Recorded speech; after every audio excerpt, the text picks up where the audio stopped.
Oftentimes we have a problem with burnout. We have issues of fatigue. We have issues of unmet expectations as we talk about career development and as we talk about issues around target setting and target achievement. And because we are likely to go through appraisals, we dread that day when we'll be called in to sit in for appraisal, where reviews and progress reports will be done from the previous performance and goal setting for the next. Let's talk about this situation where you have not achieved your target, your numbers are not adding up, and you're below par. This happens to all of us who are usually rated through appraisals. You get into that appraisal place and there's a lot of tension. You don't know what to expect. Maybe even the person who is appraising you is somebody you fear, because most times these are your seniors. How do you handle yourself in the place of interview, and how do you get out still charged to continue with the next target and commitment that you've been given? Some people have ended up depressed. Some have looked for other jobs. Some have felt like it wasn't fair. There are many reasons, if you've ever been there, that you came up with. But the big question should be, when I am done with the appraisal, we have set goals and determined on how the outlook of the next financial year will look like. Am I in the right mental state? Do I understand the parameters, the KPIs, the process flows, the forecast, the target? We call them different names. Am I prepared for the long haul?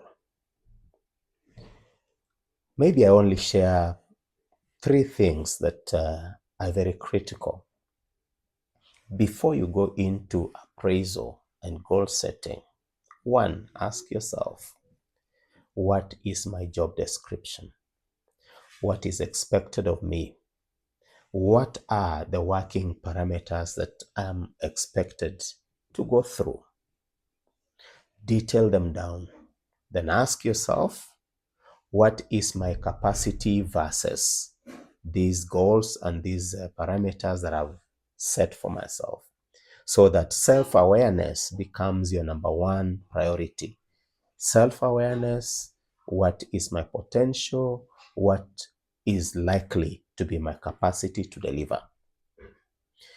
Look at yourself and also ask. The products have been given, the tasks have been given, the focus have been given. Do I understand the metrics, the language used, the area I'm supposed to implement? If you are a salesperson, do I understand the territory, the client, and the dynamics, even including competition, where I'm going to work? So having that understanding of where you are going to commit that target, that assignment, is very key. And this you also do before you get into appraisal, so that you understand what kind of capacity your market value looks like, the job strength looks like, and the expectation at the end of the agreed, if it's a financial year or quarter, half year, after this period of time, what am I going to get myself into? Then when you are in the room and the discussions are going on, understand your interviewer, understand your appraiser. When they use the jargons that are in your trade, do you understand them? When they are trying to segment and break down the value proposition and the road to market, or the job assignment that they are giving to you, do you understand the terms that they're using? If you don't, feel free to ask them to clarify. Why do we say that? It is because sometimes out of timidity or fear, we have kept quiet or held back some information. Then when we leave these rooms, we go asking as if we didn't understand what the meeting was about. And fatigue hits even before you hit the market. As you look at it, if you are in the sales field, product knowledge, the product itself, understanding of the terrain, the profiling of the clients, are you up to date? If somebody was to ask you that you are located in region X, and we give you this run through your database, are you able to confidently have a word or two to say about this kind of market versus the offer that you have been assigned to give? If these two things do not match, the product and the client target that you're going into, you will most likely have a problem when you hit the road. If you don't understand your product, use and value well, or your service well versus the need of the client, you also are likely to get into a challenge where you may look even lost before your client. So appraisals are not supposed to be points of harassment, points of who will muscle who. They should be points of agreement, negotiation, understanding, corporate goal setting between the appraiser and the appraisee, because we are working not in a silo, we are working in a community. And feel free, if you are the one being appraised, to also ask, who else does my assignment involve? For example, if you're in the area of sales, one of the areas is marketing. It could be people who handle supply chain. It could be the distributorship on the ground. Are you well versed?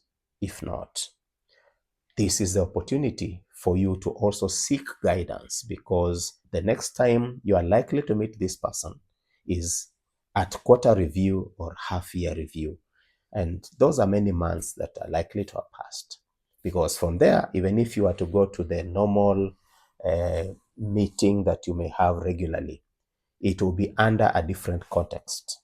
So this is your golden opportunity as they give you assignment, as they task you, as they commission you to have a say, because you will be gauged by the numbers, by the skill sets, by the projections, by the targets that will come out of that engagement. Preparing early, therefore, is one of your pluses. You will look confident, you will look knowledgeable, and you are likely to start off with the right footing, because you are now somebody that is presenting professionalism, preparation, and readiness before your senior colleague that is taking you through the process. And the senior colleague is part of the larger focus of the company. You're just a component assignee. Somebody else will come and be given another assignment, and corporately, as you work as a team, that is where now we say this company delivered on their numbers, because the individuals were given tasks and they delivered. So that we don't have a flamingo situation where sales are reliant on one or two people when all of us have our capacity. That's why I repeat again, know your strength. Leverage on your strength. Where you are deficient, seek coaching, seek somebody that will mentor you, or even propose to be trained in the area that you feel that you are deficient, so that at the end of the day, you're able to have a flow that is seamless, a flow that you will be able to see the numbers added and we worked together as a team.